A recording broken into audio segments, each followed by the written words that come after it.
ಮಸ್ತ್ trading. So ಇವತ್ತಿನ ಸೆಷನಲ್ಲಿ ನಾನು ನ್ಯಾಚುರಲ್ ಗ್ಯಾಸ್ ಕವರ್ ಮಾಡ್ತಾ ಇದ್ದೀನಿ. ಸೊ ಲಾಸ್ಟ್ ಟೈಮು ಡೀಟೇಲಾಗಿ ಅನಾಲಿಸಿಸ್ ಪೋಸ್ಟ್ ಮಾಡಿದ್ದೆ. ಸ್ಮಾಲರ್ ಟ್ರಯಾಂಗಲ್ ಬ್ರೇಕ್ಔಟ್ ಆಗಿದೆ ಆ್ಯಂಡ್ ಆಲ್ಸೋ ವಾಲ್ಯೂಮ್ ಕೂಡ ಸಪೋರ್ಟಿವ್ ಆಗಿದೆ. ಸೊ ನೆಕ್ಸ್ಟ್ ಅಪ್ಡೇಟ್ ಏನಿರುತ್ತೆ ಅಂತ I'll be covering in this session. I am sharing the screen. So time frame ತೊಗೊಂಡಿರೋದು 3 ಅವರ್ಸ್. ನೋಡಿ, ಇದು ಟ್ರಯಾಂಗಲ್ ಪ್ಯಾಟರ್ನ್ ಬಂದಿದೆ ಅಲ್ವಾ? ಸೊ ನಿಮಗೆ ಡೀಟೇಲ್ ಅನಾಲಿಸಿಸ್ ಬೇಕು ಅಂತಂದರೆ ಲಾಸ್ಟ್ ವಿಡಿಯೋ ಚೆಕ್ ಮಾಡಿ.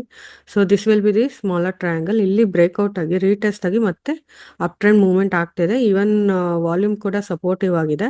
So risk to reward ratio ಎಷ್ಟು ಬರುತ್ತೆ ಅಂದರೆ, ಇಲ್ಲಿ ನಾವು ಸ್ಟಾಪ್ ಲಾಸ್ ತೊಗೋಬೋದು 2.8978 ಹತ್ರ.